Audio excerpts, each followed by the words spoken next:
9 de julho de 2026. Nesta quinta-feira da 14ª semana do Tempo Comum, a Igreja celebra a memória de Santa Paulina do Coração Agonizante de Jesus, Virgem.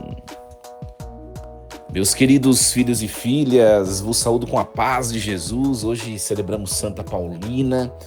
Se não me engano, Santa Paulina foi a primeira santa que pisou em terras brasileiras, que foi canonizada como santa, né? Então, um grande exemplo para nós, né, de entrega, de perseverança na fé. Então, vamos nos colocar diante da presença de Deus, ouvirmos a palavra e refletirmos sobre ela. Em nome do Pai, e do Filho, e do Espírito Santo. Amém. Leitura da profecia de Oséias, capítulo 11, versículos do 1 ao 4, do 8c ao 9. Assim fala o Senhor: quando Israel era criança, eu já o amava, e desde o Egito chamei meu filho. Quanto mais eu os chamava, tanto mais eles se afastavam de mim. Imolavam aos Baals e sacrificavam aos ídolos. Ensinei Efraim a dar os primeiros passos. Tomei-o em meus braços, mas eles não reconheceram que eu cuidava deles. Eu os atraía com laços de humanidade, com laços de amor. Era para eles como quem leva uma criança ao colo, e rebaixava-me a dar-lhes de comer. O meu coração comove-se no íntimo e arde de compaixão. Não darei largas à minha ira, não voltarei a destruir Efraim. Eu sou Deus e não homem, o santo no meio de vós, e não me servirei do terror. Palavra do Senhor. Graças a Deus. Muito bem, queridos, estamos acompanhando o texto, a profecia de Oséias, né? Uma profecia muito bonita, e hoje, particularmente, é um texto muito lindo, né? As palavras muito bonitas. Hoje, o profeta Oséias nos entrega, tá? A perícope de hoje, o capítulo 11, né? Aliás, os capítulos do 9 ao 11, eles formam uma unidade em que Oséias ele recapitula a história da salvação, desde o Êxodo. Então, Oséias olha para trás e vê e começa a entender tudo que Deus fez pelo povo, né? Mostra o contraste entre o amor fiel de Deus e a ingratidão de Israel. Então, o capítulo 11 que nós ouvimos hoje, ele é considerado por muitos estudiosos o ponto alto profético do livro, que é um dos textos mais bonitos, como eu acabei de dizer, né? E mais do que belo, né?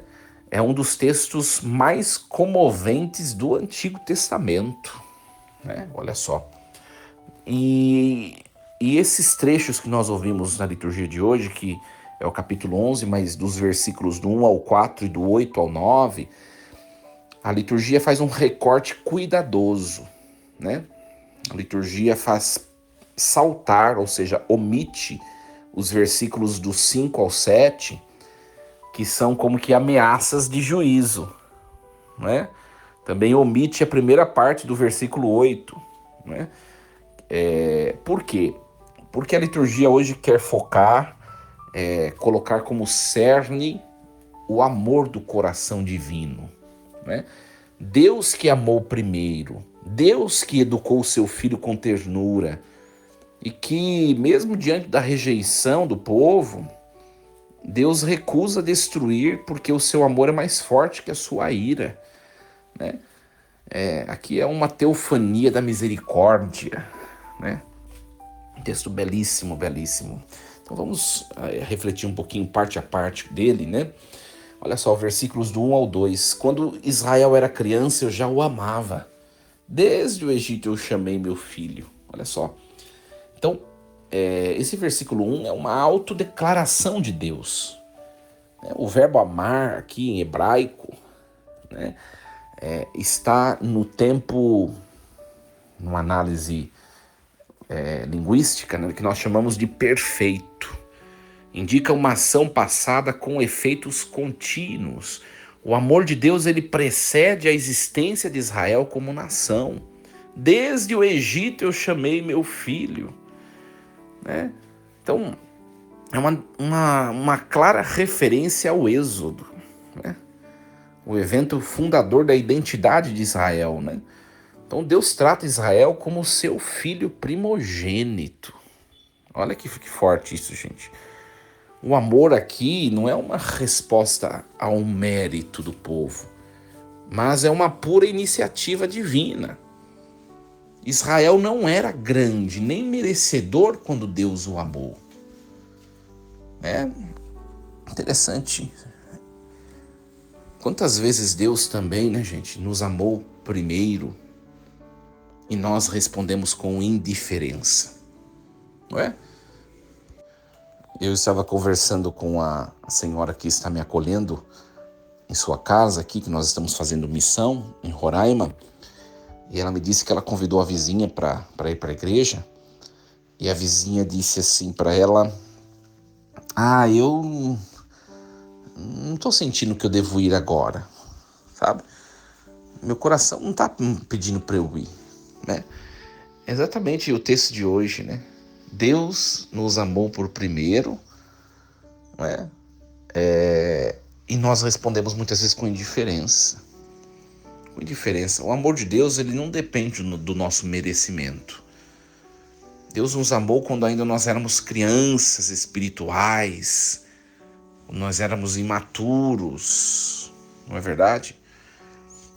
E depois nós vemos aqui o texto, o versículo 2, né, que revela a resposta trágica, né, do povo, né? Quanto mais Deus chama, por meio dos profetas, né, mais Israel se afasta de Deus. E o verbo afastar-se aqui significa ir embora, sugere um movimento para longe da presença de Deus.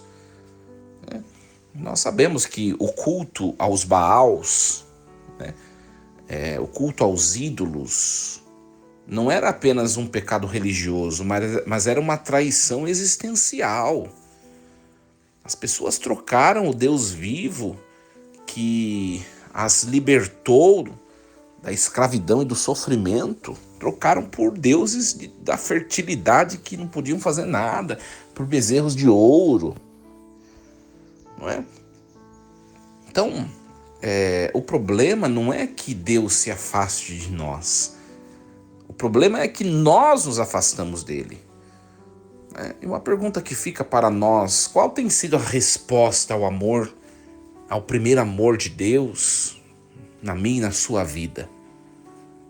Qual Baals modernos, né? Baals eram deuses que eles esculpiam com suas próprias mãos e ficavam adorando imagem, né? Escultura.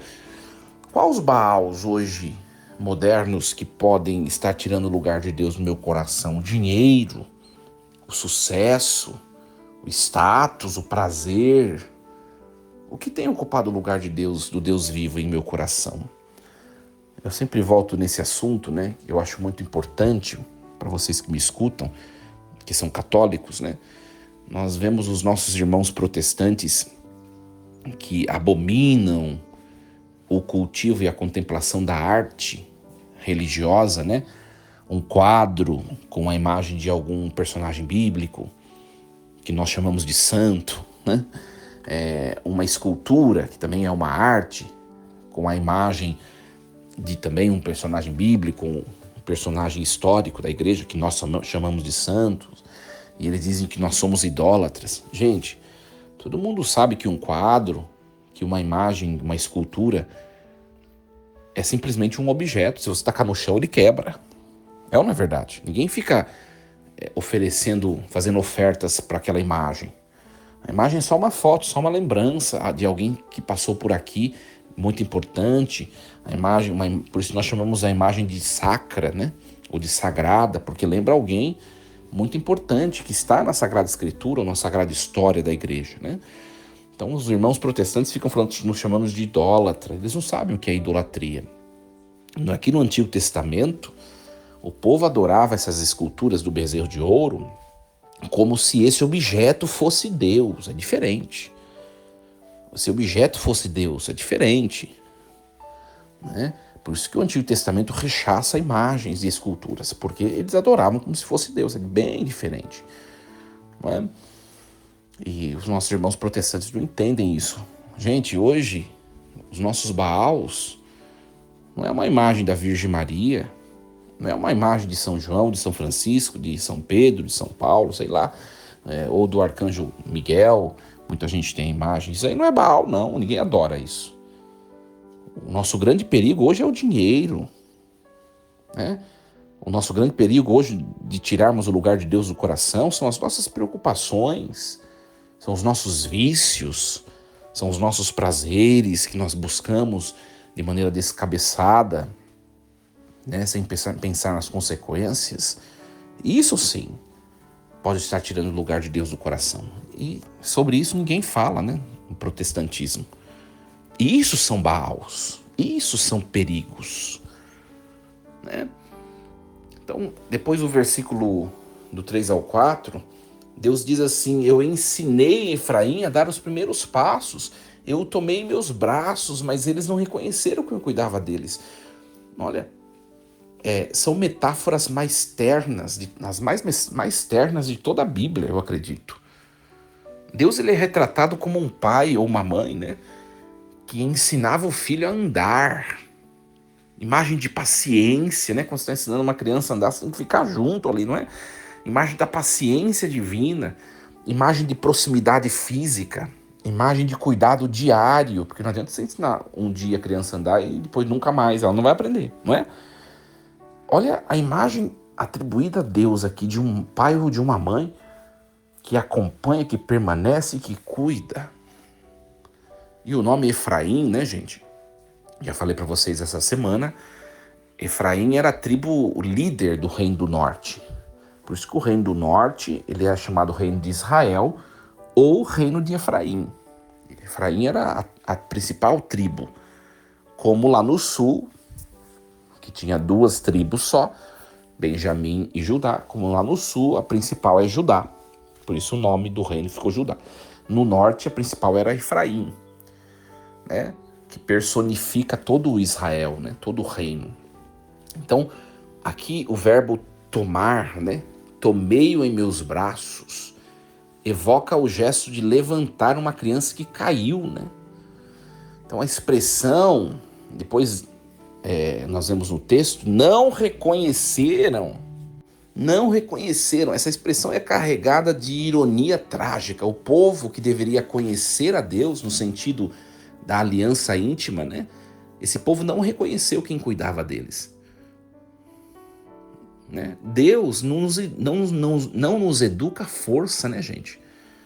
Deus ensina, ele ensina junto de nós, ele ensina caminhando conosco. Ele nos toma nos braços quando nós caímos, nos atrai com amor e não com medo, não é? Então, e o versículo 4, né? Aprofunda essa imagem, a expressão laços de humanidade, né? Ou laços de bondade humana. Deus usa meios humanos, não a força divina avassaladora, para atrair o seu povo, né? Cordas de amor em contraste com as cordas de jugo. Então a imagem final aqui é impressionante. Deus, ele se rebaixa literalmente. Eu me abaixava para dar de comer a eles, olha só. Como que uma mãe que se inclina para alimentar o seu bebê, o seu filho. Então Deus não é um soberano distante. Ele se faz servo daqueles que são seus filhos. Ele se inclina, não é? Então, a grande tragédia espiritual é não reconhecer a mão de Deus nos cuidados cotidianos. Quantas coisas boas, gente, em nossa vida nós atribuímos ao acaso ou ao nosso próprio esforço, né? Quando na verdade era Deus que estava cuidando de nós. e nós não reconhecemos, né? No dia do juízo final, nós teremos a oportunidade de ver toda a nossa história e de perceber todas as coisas, inclusive aquelas que nós não percebemos nesta vida, e nós nos depararemos com um amor de Deus tão maior do que nós percebemos hoje, porque Deus cuidou de tudo o tempo todo e nós não reconhecemos. Ele se inclina até você todos os dias para alimentar sua alma, você percebe isso? Sabe, eu como sacerdote, como pastor, eu percebo isso na igreja. Na igreja. Né? Você faz uma promoção espiritual e quantas vezes tem baixa adesão da comunidade? Quantas vezes, gente? Por quê? Porque é infantilidade espiritual. Infantil, não tem pertença, não tem reconhecimento da bondade de Deus. Não é? Deus quer nos alimentar diariamente. Quanta gente que tem possibilidade de ter Eucaristia diária, mas prefere ficar na vida acomodada, nos seus dias acomodados, na sua vida, na sua rotina acomodada. Nós padres, às vezes, realizamos algumas promoções espirituais. Por exemplo, você faz uma missa. Eu gosto muito de celebrar os santos que são mais conhecidos, né? Que são mais... Por exemplo, né? Logo mais vai ter o dia de Nossa Senhora do Carmo, né? Aí você faz uma missa bonita, se organiza com a equipe litúrgica, cantos próprios, não é? O rito tão bonito. Aí você vai lá na Assembleia, não tem 1/4 da quantidade de pessoas que participam na paróquia no todo. Por quê? Será que os outros 3/4 de fiéis estão ocupados no trabalho ou alguma situação de saúde grave? Ou de fato não colocam a vida espiritual em primeiro lugar na sua caminhada? Eu sou uma pessoa, sabe, gente? Eu sou uma pessoa muito objetiva, né? Se eu me coloco como seguidor de Jesus Cristo, e o primeiro mandamento é colocar a Deus acima de todas as coisas, eu posso até ter tantos outros sonhos e projetos e coisas, situações, né? Tenho até meus defeitos, as minhas coisas, os meus compromissos pessoais e coisas, mas as coisas da igreja estão em primeiro lugar. Né? Estão em primeiro lugar. Eu aprendi isso daí desde que eu comecei no seminário. Desde que eu comecei no seminário. Porque a gente vê no seminário, a gente vive ao longo do ano, gente, uma vida muito intensa. Muito intensa. E quando tem férias, por exemplo, nossa, você vai para a casa da família, para a paróquia de origem, né? A sua tendência é nem mesmo rezar. Porque rezamos tanto no seminário, a hora que não está lá, então por que você está no seminário? Se você quer ter uma amizade com Deus, isso tem que ser por todo o tempo, mesmo quando você não esteja no seu compromisso. Né? Tem gente que fala assim eu não gosto muito dessa frase, né? Tem gente que fala assim, às vezes eu vou sair, passear em algum lugar, comer alguma coisa com alguma pessoa. Hoje o senhor não é padre, hein? Hoje é o Diego. Hoje o senhor não é... Não, eu sou padre em todo o tempo. Até mesmo no lazer, no descanso. Eu sou de Deus. Até mesmo quando eu estou cometendo algum pecado grave, lá está alguém que foi consagrado a Deus e que é fraco, é frágil, mas é alguém, é a mesma pessoa. É a mesma pessoa. Deus quer nos alimentar todo o tempo e muitas vezes nós não queremos, nós perdemos a oportunidade, né? E depois Deus vai dizer no versículo 8c, o meu coração se comove no íntimo e arde de compaixão, né? Aqui é o coração do texto, né, de hoje. O coração do texto de hoje. Meu coração se revolve dentro de mim. É esse o sentido da palavra grega, né? Perdão, da palavra hebraica, né? O Antigo Testamento. Esse comover, né? É um coração que se revolve, que se torce no peito de Deus. Olha só, a imagem de um revolvimento visceral, como se as entranhas de Deus se contraíssem em agonia. É a mesma palavra usada para descrever a chamada compaixão, né, de José ao ver o seu irmão Benjamim, como nós acompanhamos no capítulo 43, versículo 30 do livro de Gênesis. Deus não julga com frieza, ele sofre o que o seu povo sofre. Ele arde de compaixão, é uma expressão intensificada. A compaixão divina é uma chama que não se apaga. Onde o pecado de Israel merecia sentença de morte, o amor de Deus encontra um caminho de perdão. Gente, Deus não é um juiz impassível. Ele tem um coração que se comove com as nossas fraquezas. Quando nós caímos em pecados, né, a última pessoa que se afasta de nós é Deus. É Deus. Enquanto o diabo, Satanás, o demônio, o acusador, ele aponta o dedo, o coração de Deus arde de compaixão.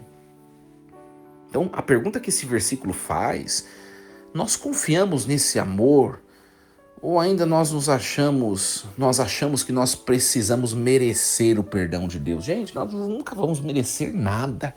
O que é merecer? É você ter mérito. Você faz algo que te dá o mérito daquilo. Nós nunca vamos merecer nada de Deus. É tudo bondade e amor. Se for pro nosso mérito, a gente merece o inferno, gente. E esse amor de Deus, né, um coração, né, que se comove, que se move, que se estremece visceralmente, esse amor ele é manifesto para nós, não é? Então, as pessoas, gente, quando descobrem, quando nós caímos, quando nós erramos, quando nós cometemos uma falha ou outra, muitas pessoas nos abandonam. Nos abandonam. E vou dizer para vocês, de maneira muito ousada, até mesmo a instituição igreja. Até mesmo a instituição igreja. Eu, Padre Diego, se eu cometer algum delito canônico, imediatamente vou ser afastado do ministério e vou ficar jogado para o escanteio. Para ser julgado canonicamente. Então, eu tenho a ousadia de dizer a vocês, o único que não faz isso, o único, é Deus. E eu acho que é a família, talvez. A família, né? E olha lá, né? Tem famílias e famílias por aí. Mas o único que tem, de maneira assertiva, tenho certeza disso, é Deus. Que não nos abandona independentemente do que nós somos, fazemos e do estado em que nos encontramos. É Deus. O único. Não é? O versículo 9, é tão grande o texto e tão rico, né? Não darei largas à minha ira, não voltarei a destruir Efraim, porque eu sou Deus, não sou homem. Eu sou o santo no meio de vós, eu não me servirei do terror. Deus, ele não reage como nós reagimos. Quando nós somos feridos ou traídos, gente, a nossa tendência é nos fechar, é nos vingar, é destruir a pessoa, o relacionamento. É ou não é? Nossa tendência é essa, mas Deus não, ele escolhe o perdão. Então a grande diferença entre Deus e o homem não é que Deus não sente a ira. Ele sente. Os textos do Antigo Testamento mostram muito, né? Mostra muito isso em Deus. Mas a sua misericórdia, ela é maior que a sua ira. Ele não precisa destruir para provar que ele é santo. A sua santidade se revela num amor que não desiste, um amor que insiste. Você já experimentou esse perdão? Você já perdoou alguém como Deus perdoa? Sem humilhar, sem revanche, sem ressentimento, né? É pra gente refletir. Tem uma pessoa que disse assim para mim outro dia, né? Uma pessoa muito próxima, e eu discordei da pessoa, né? Eu sou um misto de emoções. Se alguém me bate, eu bato. Se alguém me faz X coisa, eu devolvo essa X coisa. Eu falo, não concordo. Se nós estamos na igreja, é para que nós, dia a dia, nos tentemos, à medida do passar do tempo, nos assemelhar mais a Jesus. E Jesus, ele propõe um amor que ama o inimigo, gente. Um amor que recebe um tapa num lado, numa face, mas que não revida, mas entrega ao outro lado da face. É um amor escandaloso. Não é uma coisa tão fácil. Tem muita gente que vai na igreja, vou dizer a vocês, mas é rara. São raras pessoas que vivem esse amor de verdade. Raras. Porque se tem alguém que eu não gosto, eu viro a cara. Isso já mostra que eu sou pequeno na fé e no amor de Deus. Né? Se tem alguém que fez alguma coisa pra mim, ou se alguém que discordou de mim, ou se alguém que pensa diferente de mim, eu já me afasto. Eu não quero saber. Isso é desamor. Ou seja, é sintoma de pessoa pequena na fé e no amor de Deus. Desculpa, eu sou bem categórico. Se uma pessoa recebe um tapa e devolve outro tapa, ela também é pequena na fé. A escolha é dela. Não é? E Deus não age assim. E Deus nos chama a ser a sua semelhança, gente. A palavra de Deus, ela é categórica. Né? Não tem negociação. É assim. A gente segue ou a gente não segue. É o nosso gosto. Né? Que Deus nos ajude. Vamos encerrar. O tempo delongou muito. Força e coragem. Em nome do Pai, do Filho e do Espírito Santo. Amém. Amanhã nos encontraremos para mais uma reflexão diária. Obrigado pela sua companhia. Por favor, gente, não esqueçam de curtir, de dar o joinha no YouTube a esse material, ou de curtir, ou de comentar também, né? Faz um comentário na postagem para que esse material seja engajado e promovido pela rede social. Até amanhã, minha gente. Lembremos-nos sempre, Deus está no comando de tudo.